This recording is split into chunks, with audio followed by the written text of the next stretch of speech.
Tumbuhan adalah salah satu makhluk hidup ciptaan Tuhan yang sangat bermanfaat untuk kita, membuat lingkungan kita menjadi indah, udara segar, dapat dikonsumsi untuk perabot rumah tangga, dan masih banyak lagi. Salah satunya tumbuhan ini, aglonema, bisa menghasilkan uang. Bermacam-macam tumbuhan yang ada yang besar, ada yang kecil, ada yang bunga, ada yang tidak, ada yang berbuah, ada yang tidak. Mengapa tumbuhan itu bisa tumbuh? Pasti harus kita rawat. Kita harus memahami tentang bagian dari tumbuhan-tumbuhan yang ada. Saya Andreas Eka Fajar Darmawan, salah satu guru di SDK Sang Timur Batu. Saya mengajar kelas 4 SD. Kali ini Pak Guru akan menjelaskan tentang tumbuhan, fungsi dan bagian tubuh pada tumbuhan. Perlu kita ketahui, pada muatan IPA, kompetensi intinya memahami pengetahuan faktual dengan cara mengamati dan menanya berdasarkan rasa ingin tahu tentang dirinya, makhluk ciptaan Tuhan dan kegiatannya, dan benda-benda yang dijumpai di rumah, sekolah, dan tempat bermain. Kompetensi dasar menganalisis hubungan antara bentuk dan fungsi bagian tubuh pada tumbuhan. Untuk bagian tubuh tumbuhan, yang pertama akar, batang, daun, bunga, dan biji. Berikut bisa dilihat dan disimak bagian yang ada pada tubuh tumbuhan. Bagian yang pertama, akar. Fungsi dari akar ini yang pertama, menyerap air dan mineral dari tanah. Kedua, menguatkan berdirinya tumbuhan. Dan yang ketiga, sebagai tempat cadangan makanan. Jadi akar ini sangat bermanfaat sekali, berfungsi sekali untuk tumbuhan. Bagian yang kedua yaitu batang. Fungsi dari batang ini yang pertama, menyokong tumbuhan untuk berdiri tegak. Yang kedua, mengangkut makanan ke seluruh bagian tumbuhan. Dan yang ketiga, mengangkut air dan mineral dari akar. Bagian yang ketiga yaitu daun. Fungsi daun yang pertama, tempat berlangsungnya fotosintesis, membantu tumbuhan melakukan respirasi. Bagian yang keempat yaitu bunga. Fungsi dari bunga ini yang pertama, alat perkembangbiakan, yang kedua sebagai perhiasan tumbuhan supaya tumbuhan itu terlihat menarik perhatian serangga maupun kita sebagai manusia. Dan bagian yang kelima yaitu biji. Fungsi dari biji ini adalah tempat cadangan makanan sebagai calon tumbuhan baru. Itulah fungsi dari biji. Menurut bentuknya, akar dapat dibedakan menjadi dua macam. Yang pertama, akar serabut, dan yang kedua, akar tunggal. Untuk akar serabut, akar dari tumbuhan yang bijinya berkeping satu, atau istilah lain monokotil. Misalnya pada akar kelapa, pepaya. Akar serabut berbentuk seperti serabut. Semua bagian keluar dari pangkal batang. Ukuran bagian pangkal dan ujung hampir sama. Sedangkan untuk akar tunggal, yaitu akar dari tumbuhan yang bijinya berkeping dua, atau istilah lainnya dikotil. Misalnya pada akar mangga, asam. Akar tunggal mempunyai akar pokok. Akar pokok ini bercabang-cabang sehingga menjadi akar-akar kecil.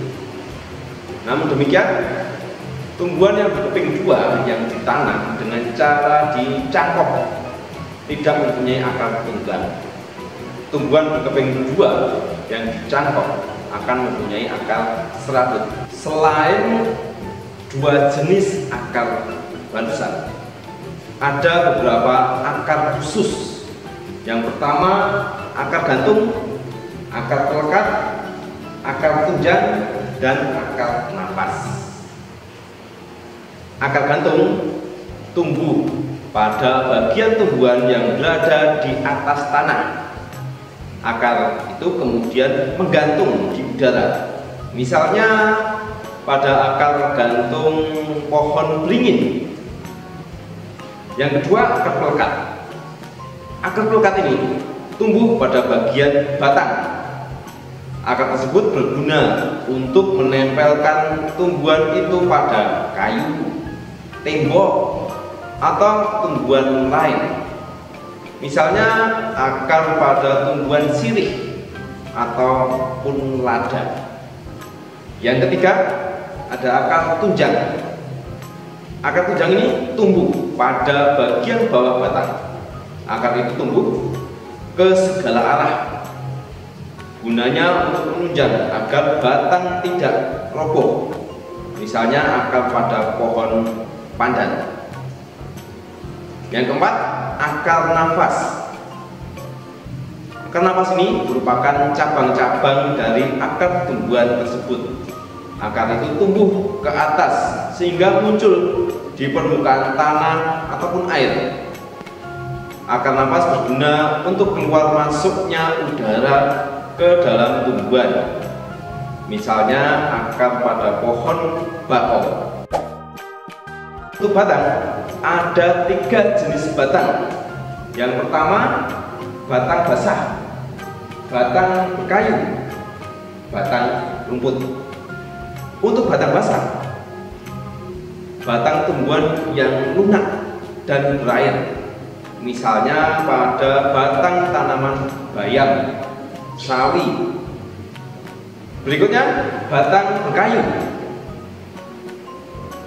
batang tumbuhan yang terdiri dari kayu, misalnya batang pohon mangga. Nah, batang pohon berkayu ini pastinya kuat, keras. Berikutnya jenis batang yang ketiga yaitu batang rumput. Batang tumbuhan yang berluas-luas dan berongga, misalnya batang padi dan rumputan. Berdasarkan susunan tulang daunnya ada 4. Yang pertama, bertulang menyirip. Kedua, menjari. Ketiga, melengkung. Keempat, sejajar. Untuk yang bertulang menyirip, bentuknya seperti susunan sirip ikan. Contoh tumbuhannya ada pada daun mangga, jambu, dan nangka. Untuk yang bertulang menjari, bentuknya seperti jari-jari tangan. Contohnya daun pepaya, daun singkong, dan juga daun kapas. Untuk yang ketiga, bertulang melengkung. Bentuknya berupa garis-garis melengkung. Contohnya daun genjer. Yang keempat, bertulang sejajar. Bentuknya berupa garis-garis sejajar. Contohnya pada daun padi dan daun jagung. Selanjutnya kita masuk kepada bagian bunga. Nah, bunga ini memiliki beberapa bagian. Di antaranya putih, benang sari, mahkota bunga, bakal biji, kelopak bunga, dasar bunga, dan tangkai bunga. Untuk putih, yaitu alat kelamin betina pada bunga, berguna sebagai alat perkembang biakan. Dan yang kedua, benang sari.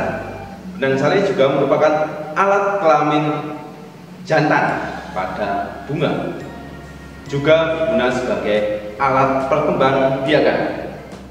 Berikutnya, mahkota bunga. Bagian ini merupakan bagian bunga yang indah. Mahkota biasanya bentuknya menarik dan berwarna-warni. Mahkota bunga berguna untuk menarik perhatian serangga. Berikutnya, kelopak bunga. Kelopak bunga merupakan bagian yang gunanya untuk melindungi ketika bunga masih kuncup. Kelopak bunga berwarna hijau, bentuknya menyerupai daun. Kelopak bunga akan membelah bila bunga telah mekar. Berikutnya, tangkai bunga. Tangkai bunga merupakan bagian yang menghubungkan antara batang dengan bunga. Demikian yang bisa Pak Guru berikan. Semoga apa yang Pak Guru berikan ini sungguh bermanfaat untuk kita semua, khususnya seluruh siswa-siswi di seluruh Indonesia. khususnya dalam memahami materi IPA pada tumbuhan dan fungsi bagian tubuh pada tumbuhan. Akhir kata, rawatlah, cintailah tumbuhan yang ada di sekitar kita agar lingkungan kita menjadi nyaman, indah, dan segar, sehingga kita bisa merasakan manfaatnya. Sekian, terima kasih.